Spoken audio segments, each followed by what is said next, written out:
بسم اللہ الرحمن الرحیم۔ آج کی یہ جو نشست ہے تقلید کے موضوع کے اوپر، یہ ہماری تیسری نشست ہے، اور آج کی اس نشست میں ہم مرجع تقلید کی شرائط کو بیان کریں گے۔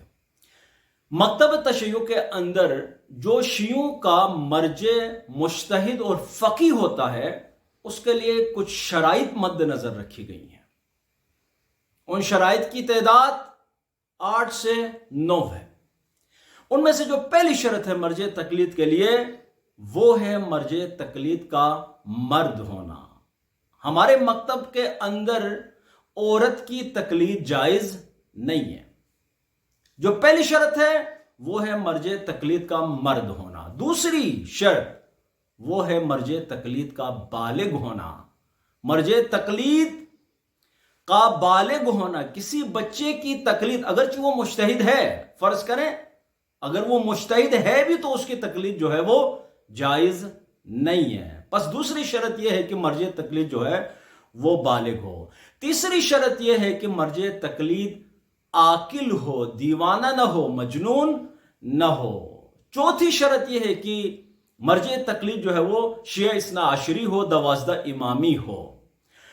پانچویں شرط یہ ہے کہ مجتہد مرجع تقلید اور فقیہ جو ہے وہ حلال زادہ ہو، حرام زادہ نہ ہو۔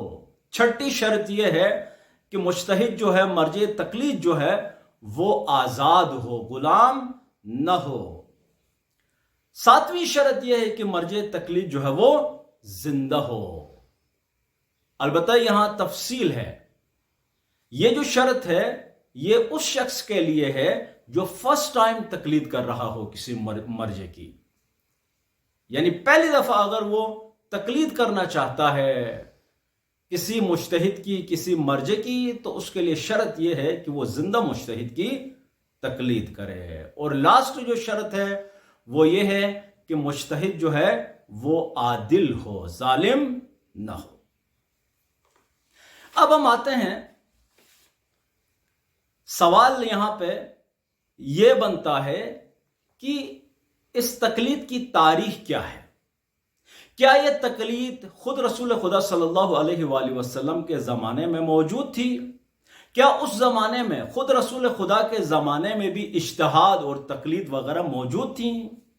لوگ اجتہاد کرتے تھے، مراجع موجود تھے، مجتہدین موجود تھے، فقہاء دین موجود تھے خود رسول خدا صلی اللہ علیہ وآلہ وسلم کے زمانے میں؟ ہاں جی، بالکل موجود تھے، اور یہ اجتہاد کی ٹریننگ خود رسول خدا صلی اللہ علیہ وآلہ وسلم کے زمانے میں شروع ہوئی تھی۔ اگر آپ ریسرچ کریں تو چند ایک بارز اصحاب رسول خدا صلی اللہ علیہ وآلہ وسلم کے، ان کے نام سامنے آتے ہیں۔ مثال کے طور پر میں یہاں 2 کا نام لینا چاہتا ہوں کہ رسول خدا صلی اللہ علیہ وآلہ وسلم نے خود انہی سے کہا کہ آپ فلاں شہر جاؤ، فلاں شہر جاؤ، اور وہاں جا کے لوگوں کو احکام دین بتاؤ، وہاں جا کے فتویٰ دے دو۔ ان میں سے ایک مصعب بن عمیر ہے، رسول خدا صلی اللہ علیہ وآلہ وسلم کے جید صحابیوں میں سے تھے۔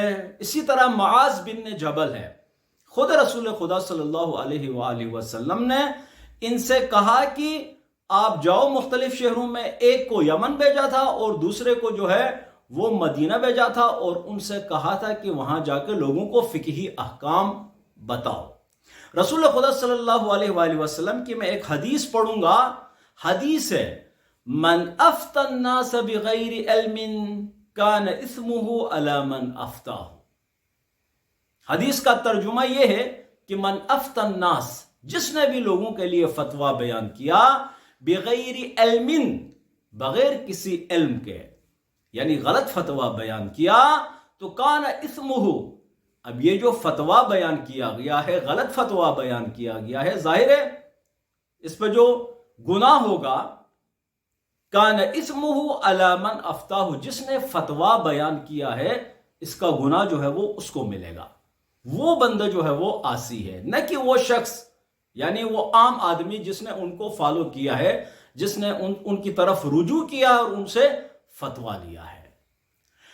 اب یہ جو حدیث ہے خود یہ حدیث رسول خدا صلی اللہ علیہ وآلہ وسلم کی اس بات پر دال ہے کہ اجتہاد اور تقلید کا سلسلہ خود رسول خدا کے زمانے میں شروع ہوا تھا. تبھی رسول خدا نے کہا کہ جو بھی غلط فتویٰ بیان کرے گا اس کا گناہ اس کو ہی ملے گا.